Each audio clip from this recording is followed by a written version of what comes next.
A narrow street winds beneath timber-framed buildings that lean so close they nearly touch overhead. The air hangs thick with the scent of fresh blood and sawdust, while the rhythmic thud of cleavers echoes off the cobblestones. This is the Shambles, the raw, beating heart of a medieval town. More than just a quaint street name, it was the epicenter of the meat trade, a place where commerce, community, and grim necessity collided. By the end of our journey, you will understand exactly how these chaotic, vital spaces shaped the very fabric of medieval life. What hidden codes are written into the architecture of these ancient lanes, and why did a single, smelly trade demand its own powerful district? What forgotten stories do you think are still trapped in the worn stones underfoot? The word shambles itself holds a key to this mystery. Its journey begins not with blood, but with a simple piece of furniture. In the heart of Old English, the word semel meant a stool or a bench. This evolved through Middle English into shamel, referring directly to the benches or stalls where goods were sold. Butchers, being central to daily life, claimed this word for their trade. A shambles became the specific term for a butcher's stall, the very bench upon which meat was chopped and displayed. Think of the sheer physicality of that work, the constant chopping and sawing on a wooden surface. It is no surprise that the place defined by these benches, the entire street of butchers, inherited the name. Over centuries, the scene of organized chaos, the blood and awful and frantic commerce, became so powerfully linked to the word that its meaning transformed completely. What started as a simple bench ended up describing a scene of glorious, productive mess. So when we call a messy room a shambles today, we are unknowingly echoing the sights and sounds of a medieval butcher hard at work on his bench. This linguistic evolution perfectly sets the stage for the deeper secrets these streets hold. But this was never just a name for a street. It was a deliberate urban strategy, a carefully planned solution to a messy problem. Medieval town planners made a conscious decision to concentrate the entire meat trade into a single, designated zone. Think about the sheer volume of work involved in butchering animals, from the noisy, chaotic slaughter to the disposal of blood and offal. Allowing this to happen randomly throughout a crowded town would have been a recipe for disaster. By creating a specific district for butchers, town councils could contain the mess, control the inevitable odors, and manage the very real public health risks. This was not about hiding the trade, but about managing it efficiently. Imagine trying to regulate 100 scattered butchers versus a single centralized row of shops. For officials tasked with collecting taxes and enforcing standards, the shambles was a streamlined dream. They knew exactly where to go to inspect the quality of meat, to levy charges on sales, and to ensure that waste was disposed of according to the town's rules. This concentration of a vital but hazardous industry reveals a surprising level of sophistication in medieval urban planning. It was a pragmatic recognition that for a town to function smoothly, its most visceral trade needed its own powerful, contained heart. And what kept that heart beating was a system of rules and rituals as precise as a butcher's cut. These buildings were not just placed on the street, they grew out of it, shaped by the brutal demands of the trade. Walk down a shambles lane and you are walking through a man-made canyon, with the upper stories of the houses leaning so far out they seemed to whisper to each other across the narrow gap. This famous overhang or jetty was a masterpiece of medieval pragmatism. On a cramped street where every inch of selling space was precious, you could not build outward at ground level. So you built upward and outward, cantilevering the upper floors over the public way. This simple yet brilliant move stole precious square footage from the air itself, creating larger rooms upstairs without stealing an inch of the vital market space below. But for the butcher, this architectural sleight of hand was about more than just extra bedroom space. That protruding timber frame created a permanent, sturdy awning for his shop front. His precious meat, laid out on the stall, was shielded from the relentless sun that could spoil it and from the rain that could wash away profits. It also gave his customers a covered place to stand and haggle, protected from the elements. The entire street became a continuous, covered marketplace, a testament to a society that built its world around commerce and community. This was not accidental beauty. It was design forged in the fires of daily necessity. The very bones of these structures tell the story of their birth. They were built to last using a skeleton of mighty oak beams, fitted together with complex joints and secured with wooden pegs. The spaces between these timbers were filled with wattle and daub, a mix of woven latticework plastered with a sturdy composite of clay, straw, and animal dung. This created thick, insulated walls that kept the shops cool in summer and retained a little warmth in winter. Every material was local, every technique passed down through generations. When you look at the crooked lines and weathered surfaces of a shambles street today, you are not looking at decay. You are looking at a perfect frozen moment of medieval engineering, a time capsule built not for kings, but for the bloody essential work of feeding a town. The first sound to break the silence was not a voice, but the lowing of a nervous cow being led down the cobblestones in the pitch black before dawn. By the time the sun crested the rooftops, the shambles was already a symphony of brutal industry. The air, thick and cool, carried the iron-rich scent of fresh blood, a smell that would only deepen as the day wore on. Men in heavy leather aprons, already stained a dark brown from years of work, moved with a practiced economy. Their most important tools were not just their cleavers and knives, but their own bodies, strong from heaving carcasses, and their senses attuned to every sight and smell. A butcher's day was a relentless cycle of transformation. In the yards behind the shops, the grim work of slaughter happened quickly. Then the real artistry began. Inside the open-fronted shops, the massive carcasses were broken down with a precision that would rival any modern craft. The heavy thud of a cleaver striking through bone and into the thick wooden block was the street's steady heartbeat. Each swing was calculated, separating prime cuts from offal, turning a single animal into a dozen different products. There was no room for waste. Every piece of meat was sold fresh from the block, while tongues, hearts, and kidneys found their own buyers. Even the bones would be sold for soup, and the hides were traded to tanners. The butcher was a master of salvage, ensuring nothing from the costly animal was lost. But his work was not only about cutting, he was also a performer and a trusted figure. Housewives and servants would arrive, baskets in hand, to inspect the day's offerings. They knew their butchers by name, and the butcher knew his customers, their preferences, and their budgets. A good cut for a wealthy merchant's table, a tougher, cheaper cut for a laborer's family stew. This was more than a transaction, it was a social ritual. The butcher's word on the quality and freshness of his meat was his bond, and his reputation was his most valuable asset. Between sales, the cleaning was constant. Buckets of water sluiced across the stone floors, washing blood and scraps into the central gutter, the kennel that ran down the street. This was a battle against decay waged with water and diligence. As dusk settled, the frantic energy slowly ebbed.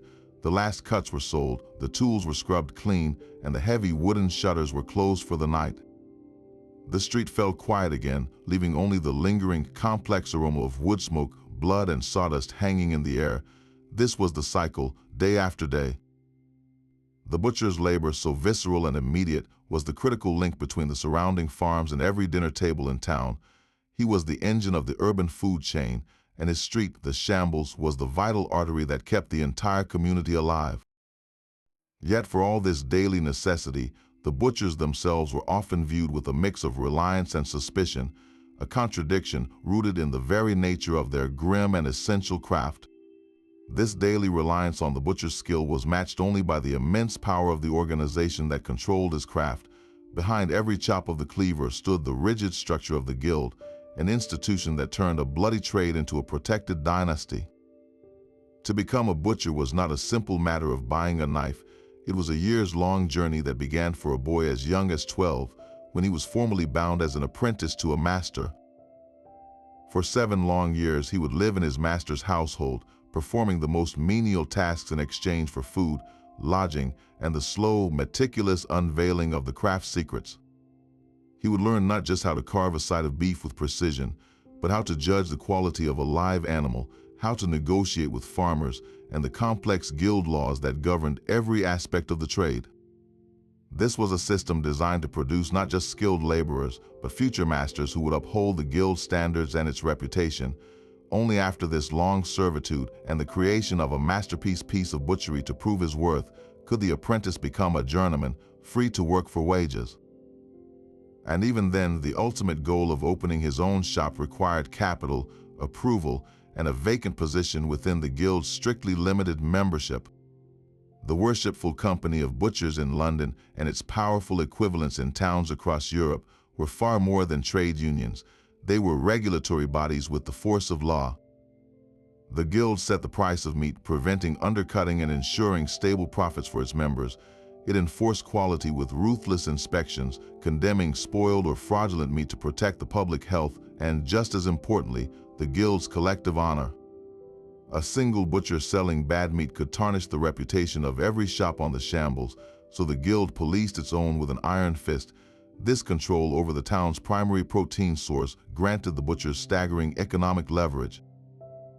They were often among the wealthiest citizens, their fortunes built on a foundation of meat and monopoly. This wealth translated directly into political clout. Guild masters were prominent figures in town governance, serving as aldermen, councilmen, and mayors. They used this influence to fiercely protect their exclusive rights. The guild's charter gave them a legal monopoly over the sale of fresh meat within the town walls. If a farmer tried to sell his own slaughtered animal directly at the market, guild members could seize the goods and impose heavy fines. They guarded their territorial rights within the Shambles with a similar intensity, ensuring no other tradesman could set up a shop on their coveted street. This was not mere business, it was a form of urban lordship. The Butchers' Guild created a closed world of privilege and power, a world where the path from a bloody apprentice's apron to a seat in the town hall was a well-defined, if arduous, climb. Their authority ensured that the chaotic, visceral work of the Shambles was, in fact, one of the most orderly and controlled enterprises in the entire medieval town. Yet this very order created a stark division, a social stigma that clung to the butchers as stubbornly as the smell of blood on their hands. That immense power and wealth could not wash away the stench. For all their political clout and guild-enforced order, the butchers of the Shambles waged a constant, losing battle against filth. The very nature of their trade created a public health nightmare unfolding daily in the heart of the town. Running down the center of the cobbled street was an open channel known as a kennel, a shallow gutter that served as the district's primary artery for waste. Throughout the day, butchers would sluice buckets of water across their shop floors, carrying a torrent of blood, animal fat, and scraps into this central stream. While this cleared the shops, it merely moved the problem into the public way. In warm weather, the kennel would steam with a foul, metallic odor, a slow-moving soup of organic decay. This contaminated flow was a direct conduit for disease. It often seeped into the ground, polluting the shallow wells from which many citizens drew their drinking water, spreading typhoid and dysentery. The rotting waste also attracted legions of rats, which carried fleas that could transmit the bubonic plague. The Shambles was not just a place of commerce, it was a perfect incubator for epidemics.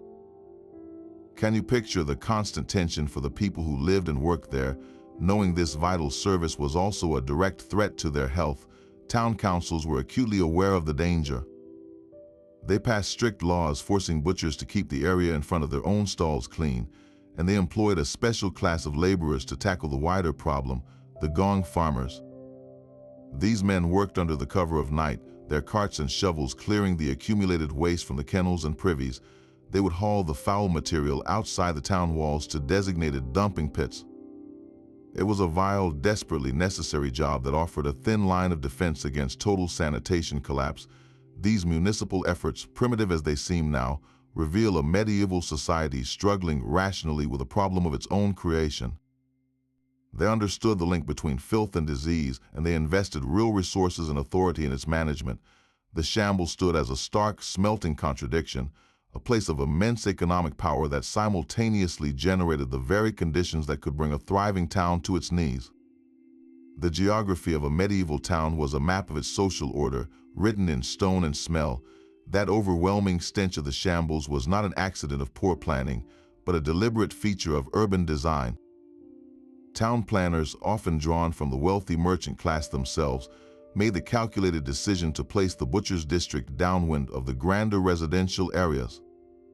The prevailing wind would then carry the foul odors away from the stone mansions of the elite and toward the more crowded, humble quarters of the working poor. This was a form of sensory segregation, where wealth could literally buy you cleaner air. Can you hear the unspoken message in that wind? It whispered that some people's comfort was more important than others. that the vital work of feeding the town was a burden to be borne by those at the bottom. The location near a river was another piece of this pragmatic, cruel puzzle. While the waterway provided a convenient channel to flush away blood and offal, it also meant that the butcher's waste contaminated the downstream water supply, which was often the very source used by the poorer neighborhoods huddled along the banks. Their drinking water carried the faint metallic tang of the slaughter, a constant grim reminder of their place in the hierarchy. The wealthy, living uphill and upwind, could draw their water from cleaner wells and enjoy their meals without the accompanying soundtrack of animal distress or the sight of the running red kennel. This physical separation created an invisible wall as solid as any town gate. The butcher, for all his guild power and relative wealth, still lived and worked in the district, marked by its filth. His social standing was a paradox, caught between his economic clout and the inescapable stain of his profession. The very existence of the Shambles, therefore, was a powerful reinforcer of the medieval social order. It visually and olfactorily defined the boundaries between the clean and the unclean, the respectable and the reviled, the powerful and the powerless. You did not need a law book to know your station in life. You only needed to take a deep breath and note which way the wind was blowing. This carefully engineered division raises a deeper question about how a community values the labor that sustains it, a tension that would eventually spill over from the realm of smell into the very soul of the town. The butcher's block was a mosaic of textures and tastes, a far cry from the simple sea of beef we might imagine. While a massive side of beef was a common sight, it shared space with a surprising variety of other meats, each telling a story about status and season. Pork was a staple, prized for every part of the animal. A whole pig could be transformed into fresh roasts, salted hams, and sausages that could last for months. Mutton and lamb from older and younger sheep respectively were also incredibly common, their stronger flavor a familiar note in countless stews, but then your eye would be drawn to the more exclusive offerings. A pale, delicate cut of veal from a young calf commanded a much higher price, a luxury for the tables of merchants and guild masters, and sometimes hanging in a place of honor would be a haunch of venison. This was the meat of the deer, a creature from the royal forest. Its presence on the stall was a clear signal. This was not merely food, it was a symbol of privilege, often obtained through a noble's gift or a poacher's daring risk, because the hunting of deer was by law reserved for the king and his aristocracy. The butcher was the gatekeeper for these social distinctions, his shop window a public display of the town's culinary hierarchy. Beyond these four-legged creatures was a world of feathers. Chickens, geese, and ducks were everywhere, their feathers plucked and bodies trussed, providing smaller, more affordable meals for common households. But look closer and you might see the plump bodies of pigeons, bred in specialized dovecotes, or a string of wild rabbits snared in the nearby countryside. And on the rarest, most extravagant occasions, you might even glimpse the magnificent, snowy form of a swan. To each swan was to make a powerful statement, as its consumption was often legally restricted to the upper classes. This incredible diversity reveals a medieval diet that was far more complex and adaptable than we often assume. The butcher was not just a man with a cleaver, he was a culinary curator, managing a rotating gallery of proteins that reflected the rhythms of the farm, the law of the land, and the deep-seated divisions of class. Every purchase was a quiet declaration of who you were and who you could never be. That complex dance in the Shambles began miles away, in the muddy livestock markets on the very edge of town. Every week a river of animals flowed towards the city gates. Cattle, sheep, and pigs were driven in from surrounding farms by specialized drovers, men who knew how to navigate country lanes and urban streets with their noisy, living cargo. Picture these drovers, their voices hoarse from shouting, using long sticks to guide the herd through the crowded thoroughfares. Their destination was not the Shambles itself, but these sprawling market fields just outside the walls. Here, in a cacophony of bleats and bellows, the butchers of the Shambles would arrive to do their most important shopping. They walked among the animals, pressing flanks and checking teeth, judging which beasts would yield the best meat for their customers. This was the first critical link in the chain, a moment where the butcher's expertise shifted from carving carcasses to evaluating the living animal. Only after a purchase was agreed upon did the final, fateful journey begin. The animals were herded through the specific city gate that led directly to the butcher's district. their hooves clattering on the cobblestones in a last frantic procession. But where did the actual slaughter happen? This varied from town to town, a crucial piece of urban logistics. In some places, the killing was done in yards immediately behind the shop fronts, the sounds and smells contained within the district. In other more regulated towns, the slaughterhouses were deliberately placed a short distance from the main shambles, often right on the riverbank. This separation was a pragmatic attempt to keep the very worst of the mess and the initial gore away from the retail space, a small concession to public sensibilities and a slightly cleaner street. Once the animal was slaughtered and its hide removed for the tanners, the real race against time began. In a world without refrigeration, freshness was a fleeting commodity. The butcher's entire operation was a masterclass in preservation. During the warmer months, most animals were slaughtered and sold within the same day. The meat never sat still, it moved directly from the block to the customer's basket. But what about winter or supplying ships for long voyages?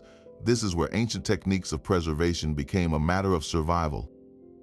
Salt was the butcher's most powerful ally.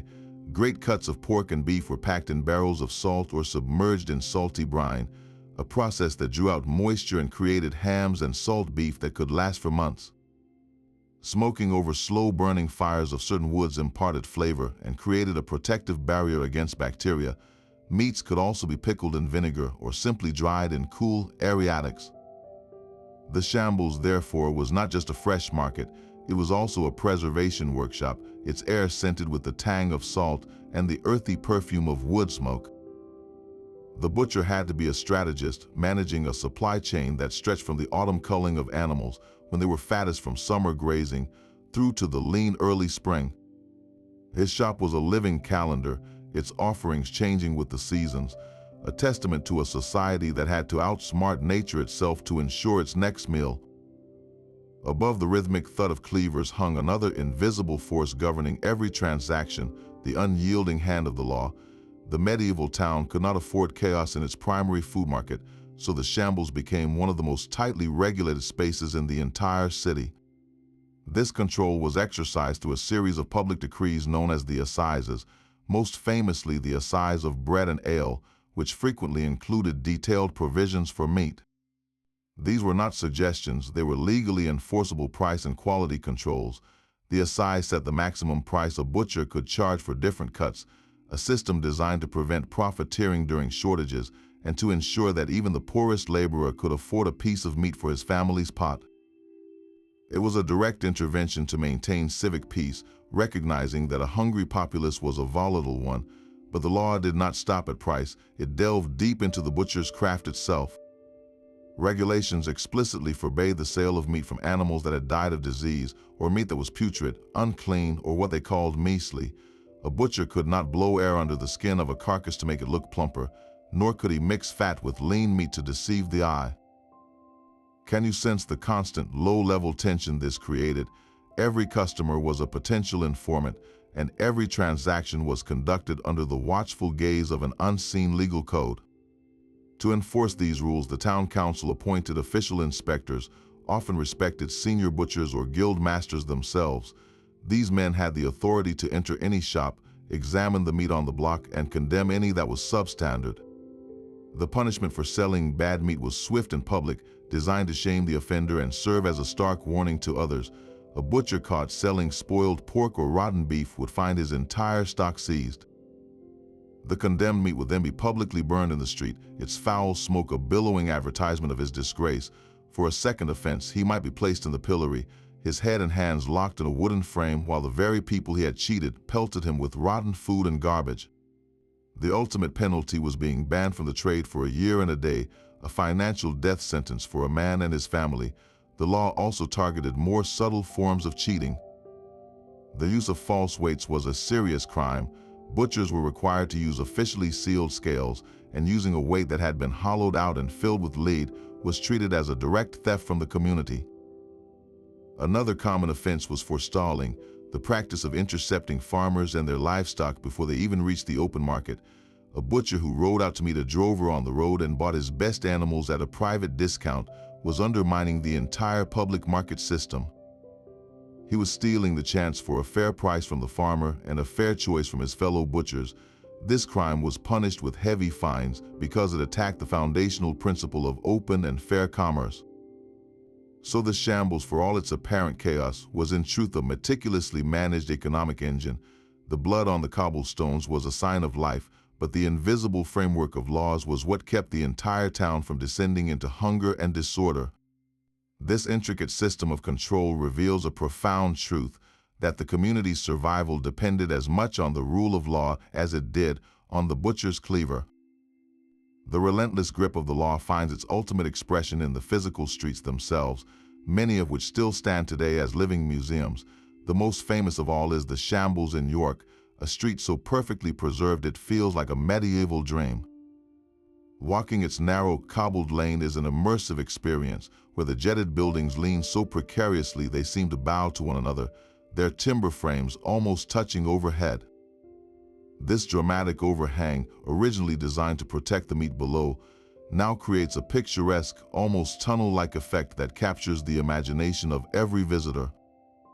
You can still see the original butcher's shelves and meat hooks on the outside of some buildings, silent reminders of the street's bloody purpose. While the last butcher shop closed its doors many years ago, the street has been brilliantly reborn.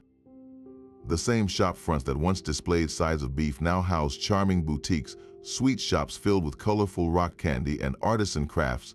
The Shambles in York is no longer a place of slaughter, but a vibrant hub of tourism, its ancient bones supporting a new, gentler kind of commerce. This transformation is a story repeated across Britain. In Chester, the city's unique rows, with their two-tiered galleries of shops, include areas that served as the medieval shambles, while Hereford boasts a beautifully intact example where the butcher's stalls were cleverly integrated into the town's defensive wall. Worcester, too, has its own historic shambles, a quiet lane that once echoed with the same sounds of industry. Each of these streets shares the core DNA of the butcher's district, the distinctive overhanging architecture and narrow footprint, yet each has found its own path into the modern world. They have been scrubbed clean of blood and offal, their old kennels now dry, but they stand as powerful, tangible connections to a time when the entire rhythm of urban life was dictated by the raw necessities of survival. The raw reality of the Shambles could not be confined to its cobblestones. It spilled directly into the stories people told. Geoffrey Chaucer, in his Canterbury Tales, captures the butcher not as a shadowy figure, but as a prosperous and robust member of the traveling party. His Miller, a character of immense physical power and coarse appetites, shares the butcher's earthy vitality, a reflection of how this trade was viewed as both essential and fundamentally strong. This was a man who lived by his hands, whose strength was born from daily labor with heavy carcasses, a quality that commanded a certain rough respect. Yet that very intimacy with death also bred darker superstitions. Butchers were often thought to possess a strange, almost supernatural fortitude. A common belief held that their blood-stained hands made them immune to certain diseases, and that they could stare into the eyes of a dying creature without flinching, a trait that set them apart from ordinary men. This daily confrontation with mortality painted them as figures who straddled the line between the mundane and the mystical. It was whispered that a butcher's knife, stained with so much life, could ward off evil spirits, and some folk tales suggest that butchers would perform small, ritualistic gestures for protection, a quiet acknowledgement of the dark energy they worked with every day. And where such potent energies gathered, ghost stories were sure to follow. The Shambles, with its history of bloodshed and sudden death, became a natural home for spectral legends. Tales persist of phantom livestock being herded down the street in the dead of night, their hooves making no sound on the stones. Other stories tell of the ghost of a betrayed butcher, forever mopping a bloodstain from his floor that will never come clean, or the apparition of a woman wronged by a greedy master, her form seen fleeting between the overhanging shadows. These were not just campfire tales, they were a way for the community to process the visceral, often unsettling nature of the work that sustained them. The folklore transformed the butcher from a simple tradesman into an archetype, a symbol of both life-giving sustenance and the grim mechanics of death itself. This cultural legacy ensured the Shambles lived on in the collective imagination long after the last animal was slaughtered there, its memory preserved not just in timber and stone, but in the enduring power of a good story. The stories and the stones only tell us so much. To find the real butchers of the Shambles, you have to look down, deep into the earth itself. Archaeology has peeled back the modern pavement to reveal the street's gritty, physical truth. In cities like London, York, and Southampton, excavations have uncovered thick, dark layers of soil saturated with centuries of animal fat and blood, a permanent stain of the trade that once dominated these spaces. But the most telling finds are the bones themselves, millions of fragments from cattle, sheep, and pigs. These are not just scraps, they are a frozen record of the butcher's craft. The cut marks on the bone, analyzed under microscopes, tell a precise story. You can see the deep chops from heavy cleavers used to split carcasses, and the finer, more delicate slicing from knives used to remove every last piece of meat. The bones show a systematic, efficient disassembly of the animal, a pattern repeated across the country that confirms the butchers worked with a shared, highly developed skill. This was not haphazard chopping, it was a standardized craft, and the bone is its final witness. Beyond the organic remains, the earth gives up the very tools of the trade. Trowels have uncovered rusted butchers' cleavers, their blades still sharp after centuries, and the specialized knives for skinning and boning. We have found the lead weights from their scales, some honest and true, others deliberately shaved down or filled with cheap metal to cheat the customer, a silent confession of fraud buried in the mud. And scattered among the tools are the personal losses, the things that slip through the floorboards, a copper coin dropped in a hurry, a simple bone button from a leather apron, or the worn-out sole of a child's shoe. These small, intimate objects are a powerful reminder that this was not just a workplace, it was a home. Families lived in the rooms above the shop, their lives intertwined with the blood and commerce below. Perhaps the most dramatic archaeological evidence comes from the structures themselves. In places like Poole, excavations revealed the very post holes of the first timber frame stalls that lined the medieval Shambles. We can see how these buildings were repaired, expanded, and rebuilt over generations, their foundations sinking into the soft, waste-soaked ground. This physical evidence perfectly matches the written records from town council minutes and guild regulations. The archaeology does not just confirm the history, it adds a dimension of texture and smell that parchment cannot capture. It confirms the scale of the operation, the specific techniques of the craft, and the daily reality of life in a place that was both a home and a factory. Holding a butcher's knife, blackened by time, you are not just holding a tool, you are touching the hand that once wielded it. This tangible connection bridges the centuries, turning names in a ledger back into people. And for these people, their work was more than a job. It was an identity that shaped their entire world, from the guilds that protected them to the faith that promised them redemption.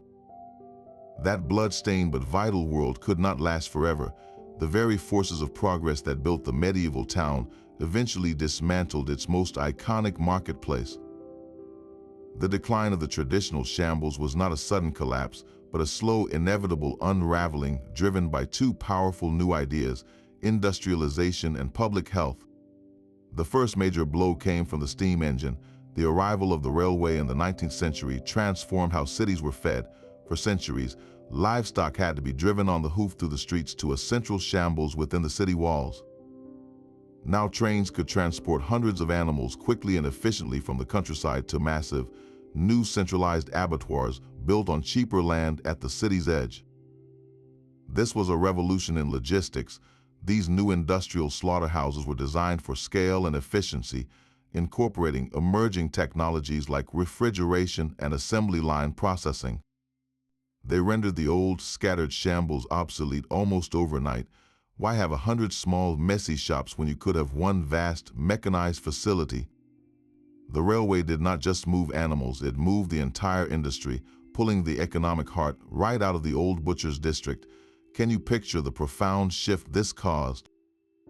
The once deafening sound of livestock being herded through the city gates faded into silence, replaced by the distant whistle of a train. This physical separation of slaughter from sale was the beginning of the end for the traditional butcher who lived above his shop, his life defined by the complete cycle of his trade. The second equally powerful force was a growing public conviction that the old ways were literally killing people. The 19th century was an era of dramatic public health reforms, spurred by pioneers who directly linked filth and foul air, or miasma, to deadly diseases like cholera and typhoid. To these new sanitarians, the Shambles was not a charming historic lane. It was a pestilent nightmare, an open sewer running through the urban core.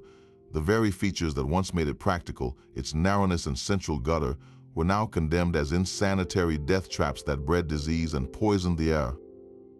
Public pressure mounted for municipal governments to act to clean up the squalor and protect the populace. This led to a wave of legislation and bylaws that specifically targeted operations like the Shambles. Town councils used their new powers to forcibly close the old slaughter yards behind the shops and mandate the relocation of the entire trade to those new, regulated abattoirs outside the city.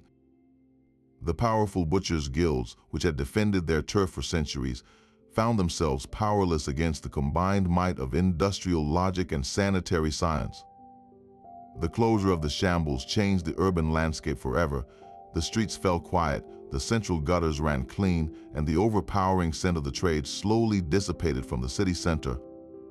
The butchers' shops that remained became purely retail spaces, buying their meat from the distant abattoir rather than creating it on site. The ancient, intimate connection between the act of slaughter and the act of sale was severed, transforming the butcher from a producer into a retailer. This was more than just a change of address. It was the end of a 1,000-year-old way of life, a quiet revolution that scrubbed the medieval heartbeat from the modern city. The narrow, jetted streets of England were far from unique. This same story of concentrated commerce was unfolding across the Channel, written in the stone and timber of continental Europe. In the great trading hubs of the Netherlands, the butcher's domain was often housed not in an open street, but within magnificent, purpose-built meat halls. These were cathedrals of carnality, vast civic buildings like the Vleesel in Haarlem, its ornate Gothic facade a bold declaration of the guild's wealth and importance. Here, the butchers did not operate from individual, leaning shops, but from rented stalls inside a grand, covered market, a system that offered even greater municipal control over quality and cleanliness. The regulation was just as fierce. In Dutch towns, inspectors known as meat viewers had the authority to seize and destroy any meat deemed unfit, a practice that mirrored the public burnings in English Shambles. Yet the architecture itself spoke to a different urban philosophy, one that favored centralized, monumental commerce over a long, winding lane. Travel south into the German states, and you would find streets that felt much more familiar.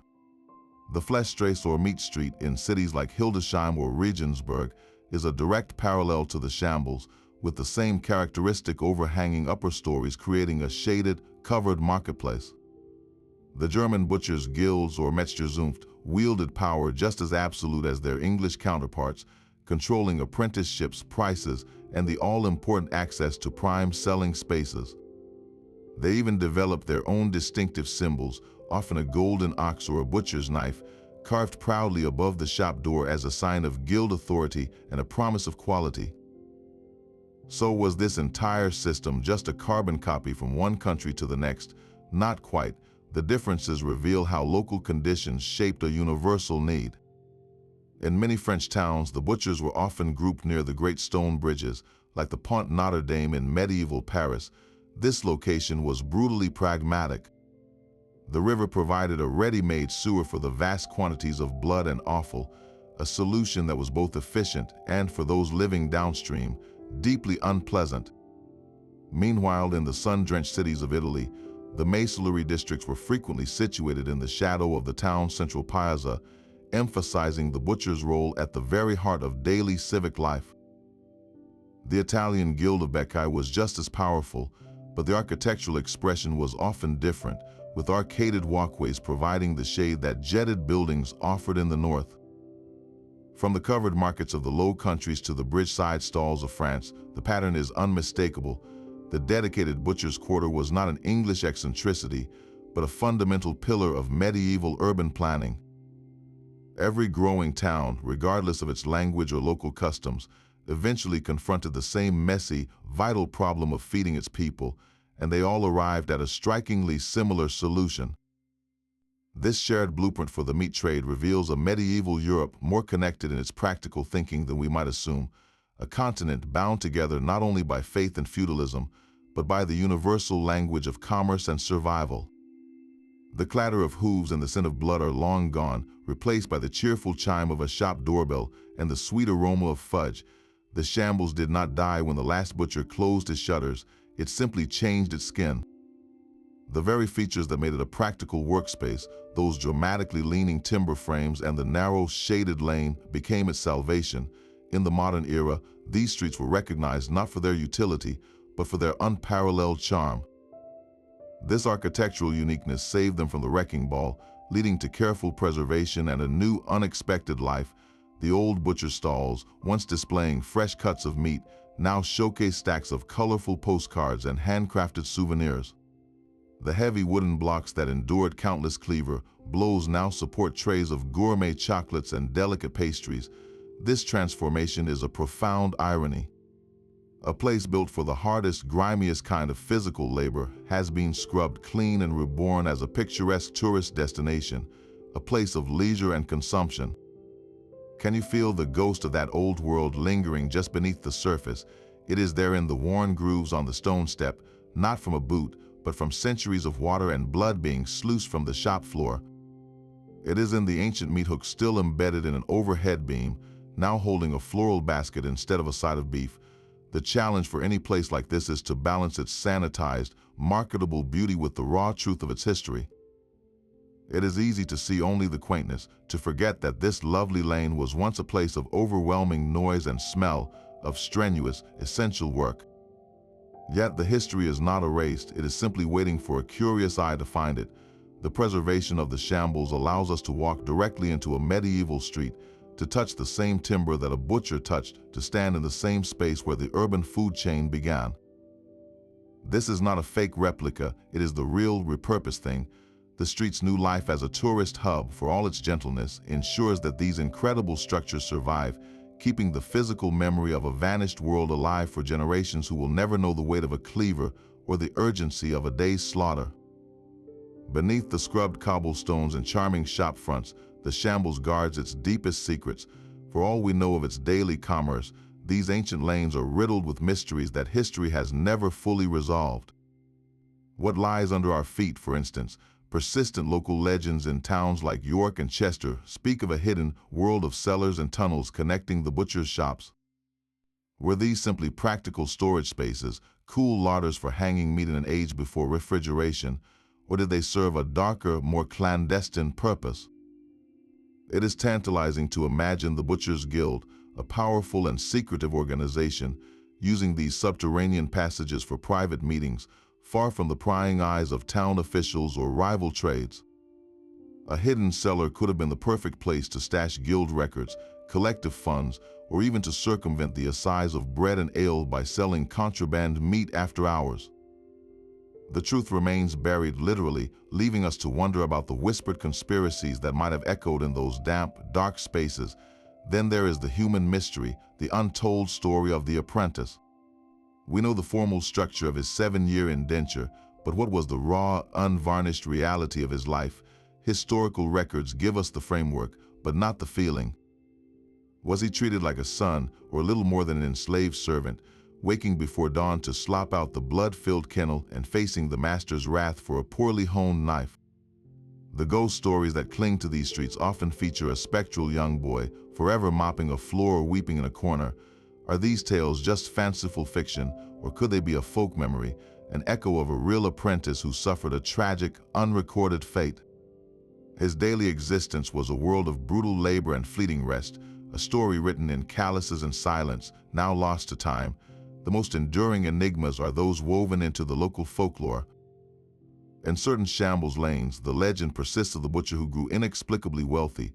The story goes that he uncovered a hidden treasure, perhaps a cache of coins buried during a long-forgotten rebellion or a lost merchant's purse, and used it to buy his way into the guild's highest ranks. To this day, some say his ghost haunts his old shop, not as a frightening specter, but as a protective presence, forever guarding his secret fortune from anyone who might tear up the floorboards to find it. Other tales are less benign.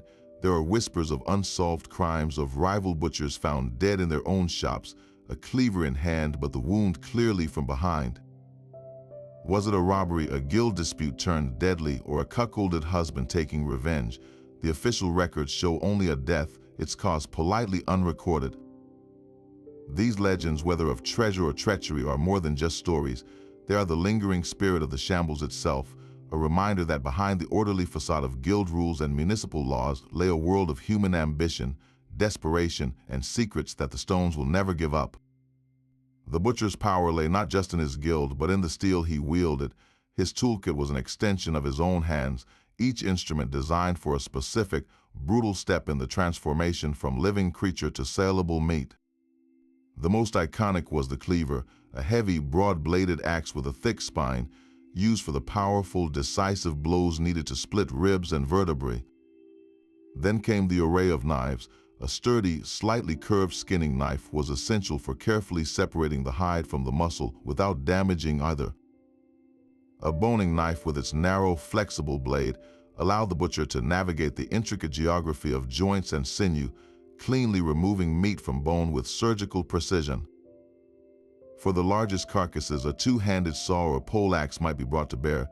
This was not random hacking, it was a disciplined craft, and every tool had its purpose, worn smooth by years of use and honed to a razor's edge each morning before the first customer arrived. The work began not with the blade, but with a careful observation of the animal. A skilled butcher knew that a calm beast yielded better meat, so the initial moments were often about quieting and positioning. The actual slaughter was a swift, solemn act, typically a deep cut to the throat that drained the blood quickly. This was the most dangerous part of the process, requiring immense strength and control. Once the animal was bled, the real artistry of dressing the carcass commenced. Using his skinning knife, the butcher would make precise incisions to peel the hide away in a single, continuous sheet, a valuable commodity for the tanner. With the carcass suspended, he would then open the body cavity and carefully remove the internal organs, sorting them with practiced ease. The liver, heart, and kidneys were set aside for sale as offal, while the stomach and intestines were cleaned for use as sausage casings or other purposes. There was no waste. What's remarkable is how much of this ancient skill remains unchanged. A modern butcher still uses a version of that same boning knife to separate a shoulder from a blade bone, and the fundamental cuts we recognize today, like the rib or the round, were defined by these medieval craftsmen working with the natural seams of the animal's musculature. The primary difference is one of scale and sterility. Where a medieval butcher worked alone or with an apprentice in an open-fronted shop, his modern counterpart operates in a refrigerated room, receiving pre-slaughtered, pre-skinned sides of meat from an industrial abattoir. The intimate hands-on knowledge of the whole animal, from its living state to its final parts, has largely been lost to specialization. Yet when a modern artisan butcher breaks down a whole pig using techniques passed down through generations, the ghost of the shambles is right there in the room, in the familiar angle of the blade and the reverence for the anatomy. The tools may be made of stainless steel now, but the dance of the cut remains the same. That cleaver's rhythm was not just set by the market, but by the ringing of the church bell. The medieval church held immense sway over the butcher's trade, creating a calendar of feast and famine dictated by faith. Religious doctrine forbade the consumption of meat on Fridays, Saturdays, and throughout the entire 40 days of Lent, a period of penitence and fasting. This created a dramatic, predictable cycle for the butchers of the shambles. For weeks on end, the demand for their primary product would vanish, replaced by a booming market for fish. Can you picture the economic whiplash this caused? A butcher's livelihood was a precarious balance, forced into hibernation during these holy seasons. Yet this challenge also bred ingenuity. Many butchers diversified, selling fish or dairy products during Lent to survive the slump.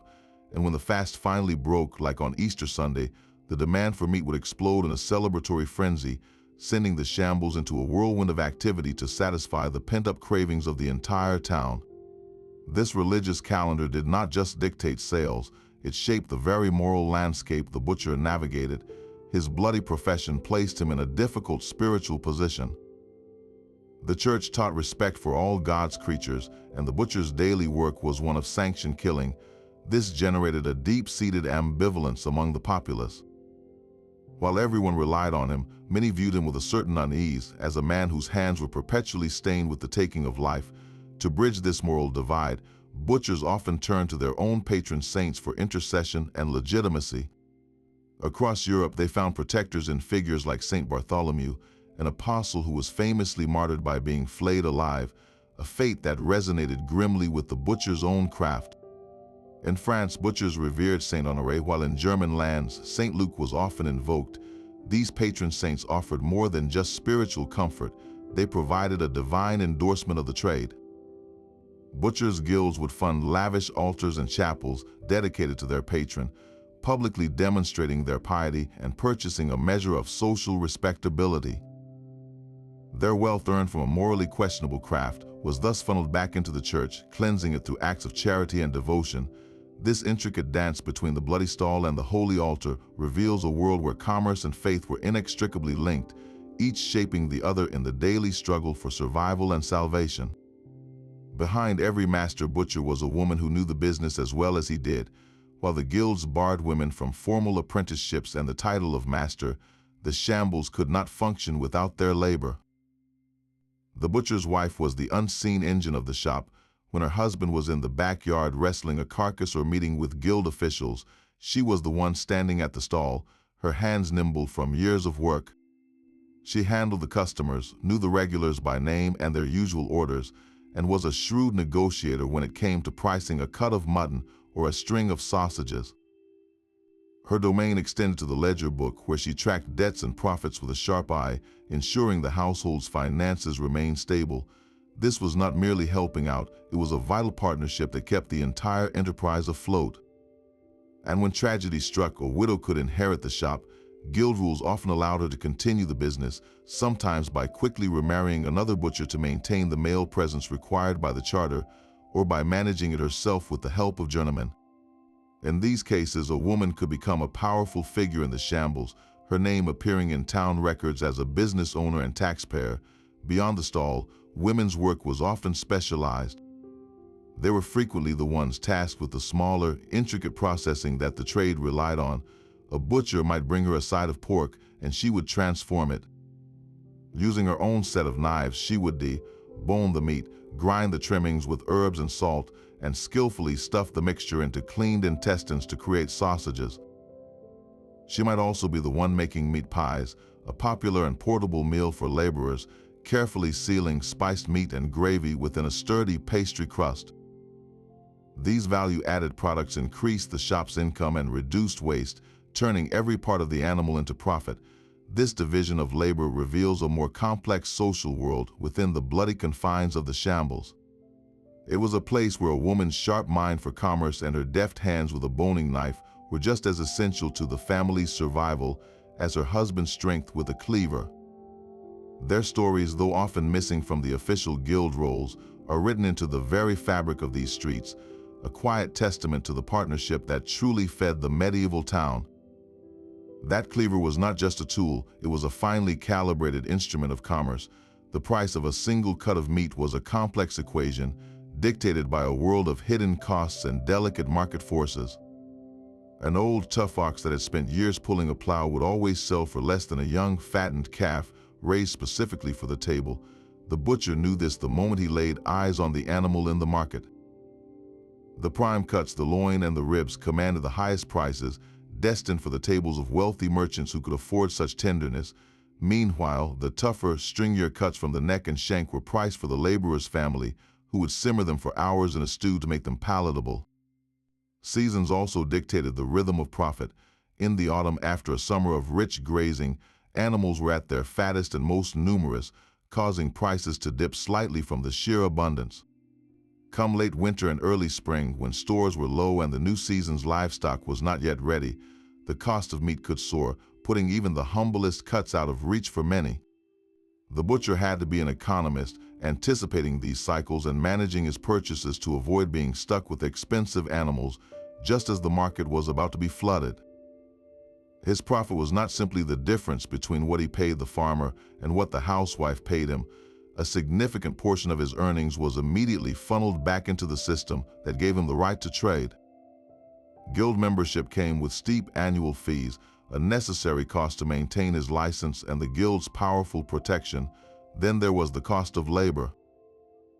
While an apprentice provided cheap, long-term help in exchange for room and board, A skilled journeyman butcher expected a decent wage for his expertise. The butcher also had to pay taxes to the town council for his stall and constantly reinvest in his tools, his premises, and the buckets of salt needed for preservation.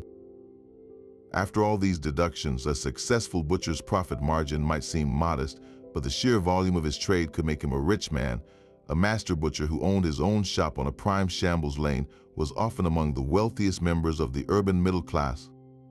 He wore fine wool clothes, his wife might own a silver brooch, and his children could be educated.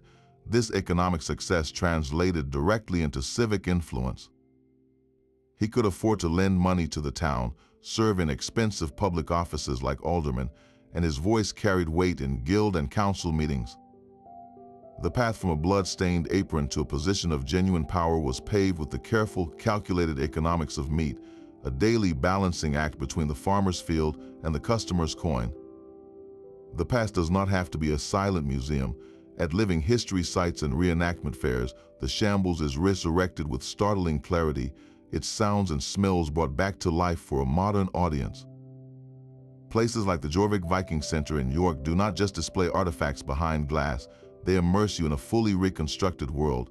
You can walk through a replica of a Viking Age street, the precursor to the Shambles, and hear the chatter of traders and smell the wood smoke and earthy sense of a working settlement.